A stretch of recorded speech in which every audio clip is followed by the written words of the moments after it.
And let's work with the same numbers. Sine of theta is 4/5. Let's say now our angle is in quadrant 1. Let's find sine of theta over 2. So let's draw our triangle. Here's my angle theta. I'm in quadrant 1. 4, 5, this side will be +3 in quadrant 1. I don't want that guy, I want half of him. So, I mean, I could draw it out. I don't know anything about this triangle though. This side is not going to be 2. It's not going to cut that side in half. That's not, if it worked that way, then we just take half the fraction. I have to use the half angle formula. We can get a really nasty answer here. Sine of theta over 2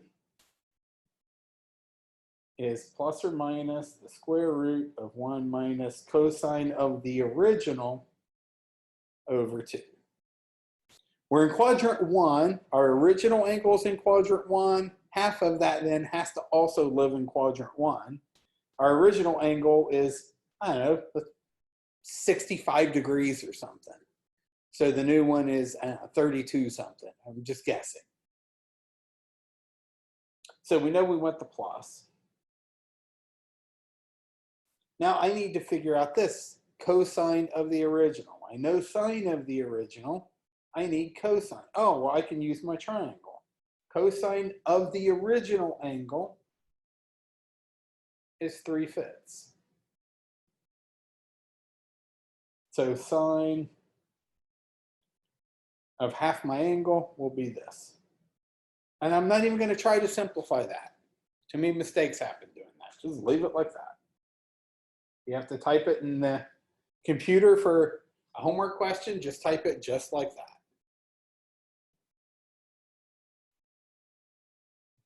Let's do a few more of those.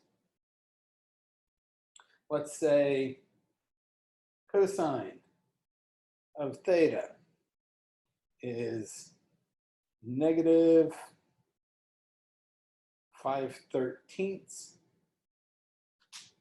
and tangent of theta is positive, greater than 0. Let's find cosine of 2 theta. This is a fun one. First thing you have to do is figure out what quadrant theta is in. So I'm using a double angle formula. The sides will take care of themselves.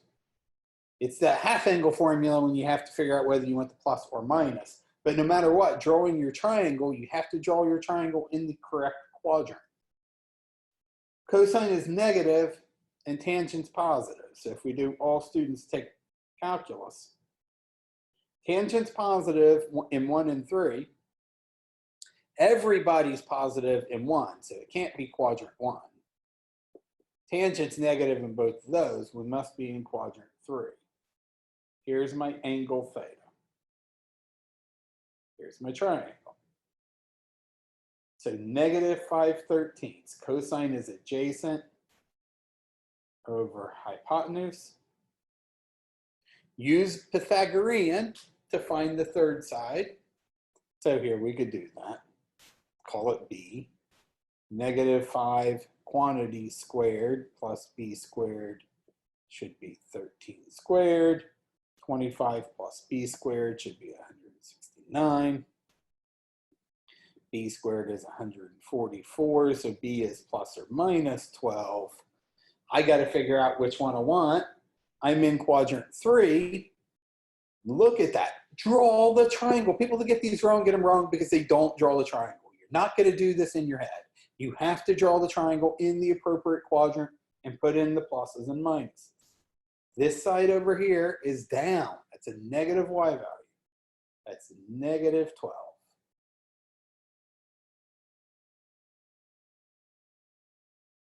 Okay, now for cosine of 2 theta, let's go back to our equation sheet.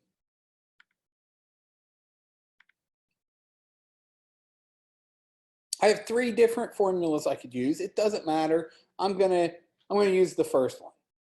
Cosine of 2x is cosine squared of x minus sine squared of x. Kind of looks like Pythagorean, but it's not. So I'll write that down.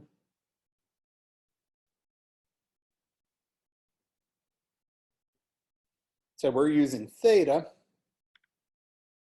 Cosine of twice theta would be cosine squared of the original minus sine squared of the original. I use my triangle to find both of those, cosine of theta and sine of theta. So cosine would be negative 5 over 13.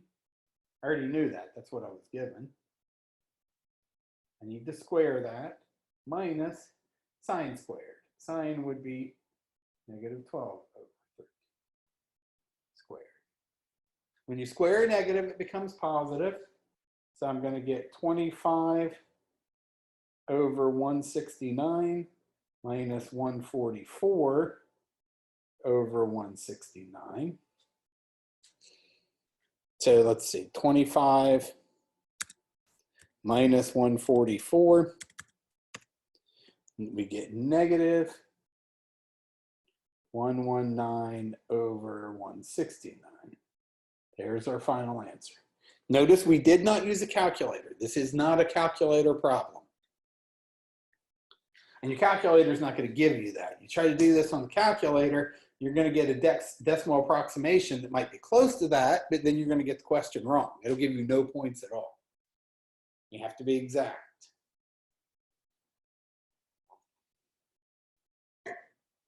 Now, you might be thinking, wait a minute, here we're in quadrant 2. How do we know if the final answer is supposed to be positive or negative? I just trust my signs. That will work out. So our original angle was in quadrant 2 is maybe, I don't know, 210 degrees or something. Whatever double that is puts us someplace, probably puts us, it must be over here, so double it, we'll put it over here in quadrant 2, and cosine will be negative. That'll take care of itself.